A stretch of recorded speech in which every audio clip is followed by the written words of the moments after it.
कि जब आखिरी पेड़ काट दिया जाएगा, जब आखिरी नदी सूख जाएगी, जब आखिरी मछली मर जाएगी, तब हमें एहसास होगा कि पैसा खाया नहीं जा सकता। उस ओरण जमीन में वहां के ग्रामवासी, वहां के रहवासी लकड़ी नहीं काटते हैं। वह जमीन केवल और केवल वहां के स्थानीय पशुओं के चरने के काम आती है। हम दूसरी भाषा में उसे गौचर भी कहते हैं। कि भारत की पृथ्वी हमारी माता है और हम इसके पुत्र हैं। भारत की संस्कृति में पर्यावरण संरक्षण एक कर्तव्य नहीं बल्कि हमारा धर्म भी है। हाँ, ये सच्चाई है कि हमने पर्यावरण के विषय को लेकर कोई बहुत बड़ी संगोष्ठियां नहीं की होगी, बहुत बड़ी चर्चाएं नहीं की होगी, क्योंकि हमें इसकी कभी आवश्यकता नहीं लगी। खेजड़ी में तो हमारे यहाँ पर स्थानीय जितनी भी भूमिया है, हम लोग कहते हैं कि खेजड़ी में भूमिया जी का वास है, इसलिए हम खेजड़ी को भी नहीं काटते। नमस्कार, मैं पाली को भी करता हूं कि इतना अतुल्य स्वागत किया शोभा यात्रा के दौरान। आप लोगों की पुष्प वर्षा हम पर ऋण है। हम पर ऋण इस बात का भी है कि हमें राष्ट्र प्रथम के भाव से काम करना है। साथियों, मेरा आज का विषय विश्व उपयोगी जीवंत विषय है। भारत का दृष्टिकोण पर्यावरण पर बेहद स्पष्ट है।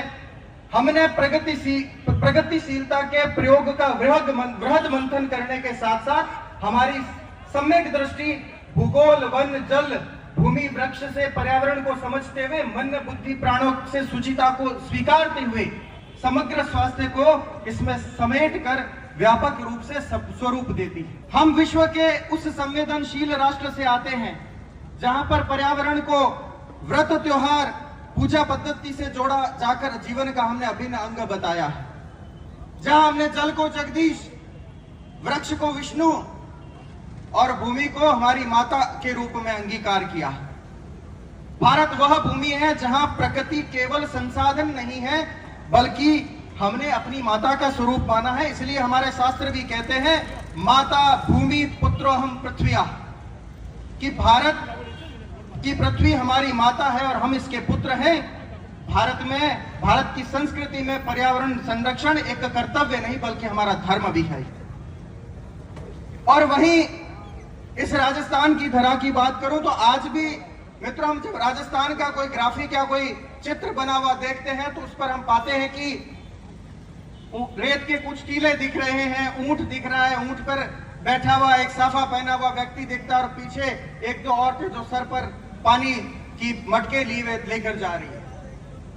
हाँ, ये सच्चाई है, इस बात को नकारा नहीं जा सकता कि विषम परिस्थितियों में भी हमने हालातों को हराया है।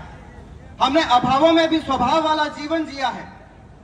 परंतु अगर इन सब के पीछे जाकर के हम कुछ हमारी स्थानीय परंपराओं को देखें तो हम पाते हैं कि हमने पर्यावरण को महत्ता दी है। हाँ, ये सच्चाई है कि हमने पर्यावरण के विषय को लेकर कोई बहुत बड़ी संगोष्ठियां नहीं की होगी, बहुत बड़ी चर्चाएं नहीं की होगी, क्योंकि हमें इसकी कभी आवश्यकता नहीं लगी, क्योंकि पर्यावरण हमारे जीवन का हिस्सा है। इसलिए इस पर चर्चा करने की हमने कभी पहल नहीं की। क्योंकि राजस्थान में ऐसे असंख्य उदाहरण देखने को मिलेंगे।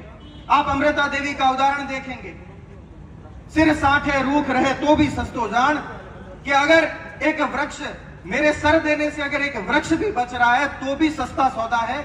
ऐसा भाव, इस प्रकार का पर्यावरण के प्रति बलिदान हमने राजस्थान में देखा। विश्व के अनेक धर्म में अपनी मान्यताएं होती होंगी, पर्यावरण संरक्षण को लेकर उन्होंने अपने नियम बनाए होंगे, परंतु जाम्बो जी का अगर हम जिक्र करेंगे तो उन्होंने अपने संप्रदाय में पर्यावरण पर विशेष बल दिया है। उन्होंने अपने नियम में पर्यावरण संरक्षण के बात को शामिल किया है। और वर्तमान में अगर हम पीपलांतरी का उदाहरण देखें, श्याम सुंदर जी पालीवाल का, तो यहाँ पर प्रत्येक बालिका के जन्म पर इस प्रकार के उस गांव ने असंख्य हजारों वृक्ष लगाकर गांव को हरा भरा किया है। और राजस्थान में हमें बहुत बड़ा उदाहरण के रूप में वो देखने को मिलते हैं।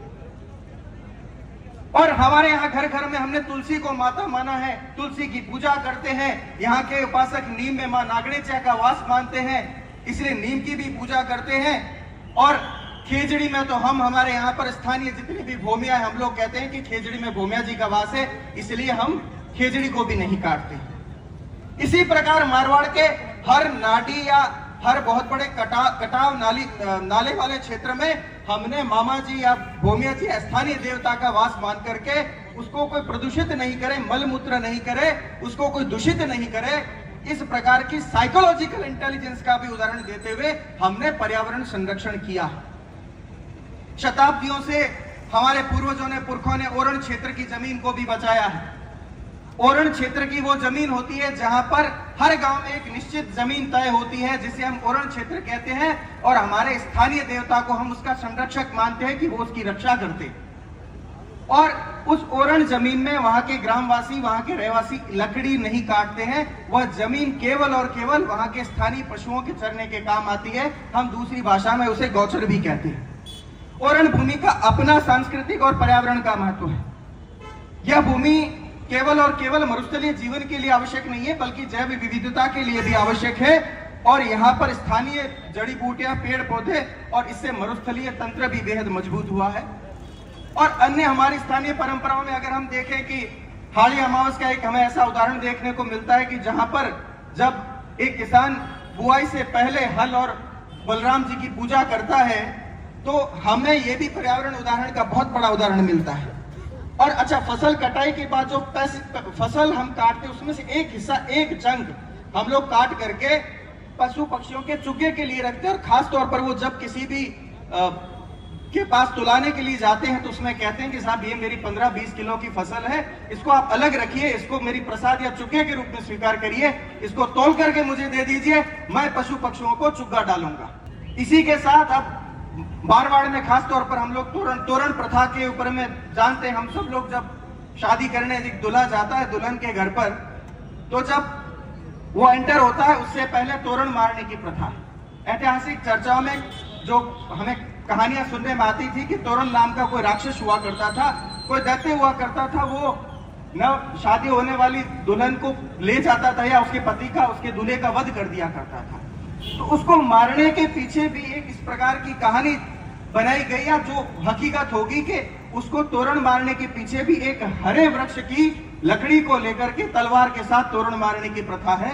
हमें पर्यावरण संरक्षण को ऐसे लेकर के बहुत गंभीर लिया है। ऐसे बहुत से उदाहरण हैं जो हमारे समक्ष हमें मिलेंगे। हालांकि भविष्य में हमारे समक्ष बेहद चुनौतियां, ये स्थानीय परंपरा थी जो हमारे पूर्वजों ने अपने सामाजिक व्यवस्था को इस प्रकार से मजबूत रखा, अपनी जो जिस प्रकार से सामाजिक ताना बाना था उसको मजबूत रखते हुए इस व्यवस्था को चला लिया। परंतु भविष्य में हमारे सामने चुनौतियां हैं। हमें यह स्वीकार करना पड़ेगा कि हमें जो पूर्वज व्यवस्थाएं देकर गए हैं हम उन्हें बरकरार नहीं रख पा रहे हैं। हमारे सामने चुनौती खड़ी है, परंतु इस चुनौतियों में भी भारत राष्ट्र ने पवन ऊर्जा और सौर ऊर्जा जैसे संयंत्र तकनीक को अपना करके दुनिया को एक नई दिशा दी है। हमें स्वच्छता ही सेवा के सिद्धांत पर काम करना पड़ेगा। राजस्थान के कई गांवों ने इस सिद्धांत को अपनाया है। मित्रों, हमारी जिम्मेदारी है कि हमने हमारे पूर्वजों के ज्ञान से और हमारी संस्कृति से प्रेरणा लेनी है।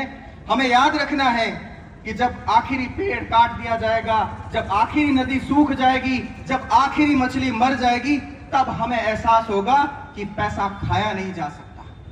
इसलिए पर्यावरण संरक्षण बेहद आवश्यक है। आइए हम सब मिलकर यह संकल्प लें, पर्यावरण को बचाने के लिए अपने दैनिक जीवन में छोटे छोटे कदम उठाएं, पौधे लगाएं, जल और ऊर्जा की बचत करें, प्लास्टिक का उपयोग बंद करें, भविष्य बचाएं। और इस प्रकार से आप और मेरे सारे युवा साथी हम सब मिलकर के पर्यावरण को बचाएं, राष्ट्र प्रथम के भाव को पुष्ट करते हुए आगे बढ़ें। यही अपेक्षाएं, यही चाहनाएं, यही प्रार्थनाएं। भारत माता की जय।